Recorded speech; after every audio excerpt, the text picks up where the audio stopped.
Jeudi 1er décembre 2022, Anne-Elisabeth Lemoine présentait un nouveau numéro de C'est à vous.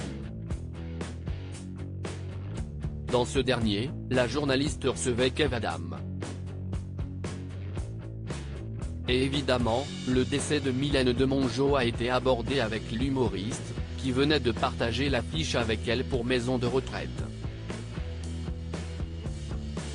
C'est une nouvelle qui a suscité une vive émotion chez les fans de cinéma français. Ce jeudi 1er décembre 2022, le journal Midi Libre a annoncé la mort de Mylène Demongeot à l'âge de 87 ans. Une disparition qui a suscité de nombreuses réactions et d'hommages, tous saluant sa belle carrière. En effet, l'actrice a fait partie des plus grands films du cinéma, à savoir la trilogie Camping, Fantôme, Le Cavalier Noir, Maman. Ou plus récemment, Maison de retraite qui avait fait 2 millions d'entrées. Une carrière de plus de 60 ans qui en fait rêver plus d'un. Pléthore de personnalités ont donc souhaité lui adresser un dernier au revoir sur les réseaux sociaux. Je suis dévasté d'avoir à faire part de l'envolée au ciel ce jour de Mylène Demongeot, artiste si chérie et si jolie, actrice magnifique, amie adorée de plus de 40 ans, et militante très active de la défense des animaux. Repose en paix. Je t'aime pour toujours, écrivait Henri-Jean Servat. Julien Courbet a lui déclaré: quelle beauté. Reposez en paix grande madame. Il n'y a aucun moment où j'ai envisagé le fait qu'elle ne puisse pas être avec nous pour la suite, et dans la soirée, les hommages se sont poursuivis. Anne-Elisabeth Lemoine recevait sur le plateau de C'est à vous l'humoriste Kev Adams ce jeudi 1er décembre 2022.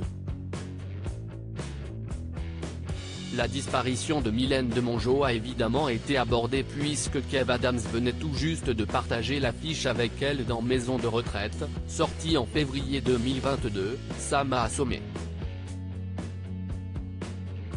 Je l'ai appris cet après-midi, explique l'humoriste. Kev Adams est ensuite revenu sur son tournage à ses côtés et sur la relation qu'il avait nouée après la diffusion d'un extrait. C'est bouleversant. Ça me fend le cœur. C'est une femme avec qui on a noué un vrai lien sur le tournage, elle était géniale. Elle m'envoyait des films à regarder. Elle m'a envoyé un texto il y a encore 2 semaines car on est en train d'écrire la suite, elle avait un rôle important dans la suite, ajoute Kev Adams, la gorge nouée par l'émotion. Il poursuit ensuite, c'est fou, mais quand on écrit les films et qu'on a la chance de faire jouer des personnages, on a l'impression qu'ils sont immortels. On doit tourner la suite en avril, je parlais avec Mylène il y a 2 semaines, elle me disait génial, pour mon personnage est-ce que tu penses que c'est possible qu'il ait un chien ? Il n'y a aucun moment dans ma tête où j'ai envisagé le fait qu'elle ne puisse pas être avec nous pour la suite.